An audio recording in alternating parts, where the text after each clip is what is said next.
ఈరోజు అక్కడ హత్య జరిగిన దానికి భూ వివాదాలే కారణమని, ఈ వ్యక్తికి అక్కడ ఉండేటువంటి కొంతమంది వ్యక్తుల మధ్య భూ వివాదాలకు సంబంధించినటువంటి పంచాయతీ నడుస్తున్నది, కోర్టులో ఉన్నది అనేటువంటి సందర్భంలో ఈ చంపినటువంటి వ్యక్తులు కూడా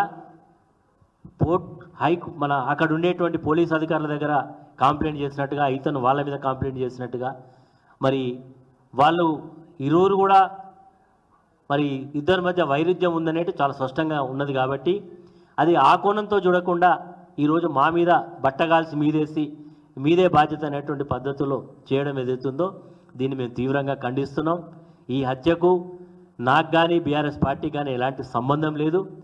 మరి ఈరోజు వాళ్ళు చెప్తా ఉన్నారు, అక్కడ ఉండేటువంటి స్థానిక శాసనసభ్యుడు దీన్ని నిష్పక్షపాతంగా విచారం చేయాలి, ఎంత లోతుగా అధ్యయనం, మేము కూడా చెప్తున్నాం లోతుగా అధ్యయనం చేయాలి, ఖచ్చితంగా దోషులను శిక్షించాలి అని కూడా మేము కూడా డిమాండ్ చేస్తూ ఉన్నాం.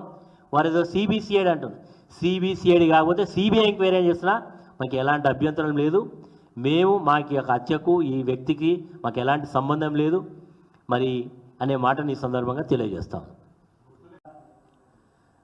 ఈ రాజలింగమూర్తి భార్య ఇచ్చినటువంటి మరి కంప్లైంట్, అందులో భూ వివాదం ఉన్నట్టుగా, అందులో కొంతమంది వ్యక్తులు కలిసి అతని భర్తను హత్య చేసినట్టుగా కంప్లైంట్ చేయడం జరిగింది. దాని ఆధారంగానే పోలీస్ వాళ్ళు ఎఫ్ఐఆర్ కాపీని కూడా ఇవ్వడం జరిగింది.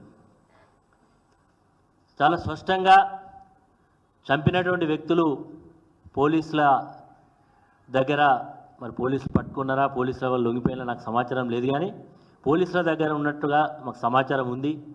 చంపినటువంటి వాళ్ళు మేము చంపినామని చెప్తా ఉన్నారు. దానికి సంబంధించినటువంటి విషయాలన్నీ కూడా తెలిసిన తర్వాత ఈరోజు వీళ్ళు మాట్లాడేటువంటి మాటలు చూస్తూ ఉంటే ఈ యొక్క హత్యా కోణాన్ని ఒక రాజకీయ దురుద్దేశంతో బీఆర్ఎస్ పార్టీ పైన, సాక్షాత్తు మాజీ ముఖ్యమంత్రి కేసీఆర్ గారిపైన, హరీష్ రావు గారిపైన, నాపైన చుట్టేటువంటి ప్రయత్నం చేస్తున్నట్టు కనబడతా ఉన్నది. ఎందుకంటే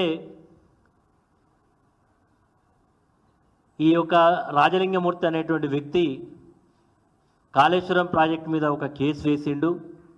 ఆ కేసు వేసినందుకే మంత్రి అయితే సాక్షాత్తు వెంకటరమణారెడ్డి హత్య చేయించిండని చెప్తా ఉన్నాడు. ఏ ఆధారంతో ఆయన మాట్లాడుతున్నాడో ఆయన నోటికే మొక్కాలి. ఈరోజు ఆయన పార్టీ శాసనసభ్యుడిగా ఉండేటువంటి వేముల వీరేశం అనేటువంటి ఈరోజు ప్రస్తుత శాసనసభ్యుడు గతంలో ఒక హత్య చేయించిండని చెప్పి ఆ రోజు ధర్నాలు చేసినటువంటి సందర్భాలు మనం చూసినాం. అసెంబ్లీ వేదిక మీద కూడా లేనటువంటి మాటలు అనేకం మాట్లాడినట్టు చూస్తాం. వెంకటరెడ్డికి ఇది పూర్తిగా ఒక ఆనవాయితీ అయిపోయింది, ఆనవాయితీతో మాట్లాడుతున్నట్టుగా అర్థమవుతాం.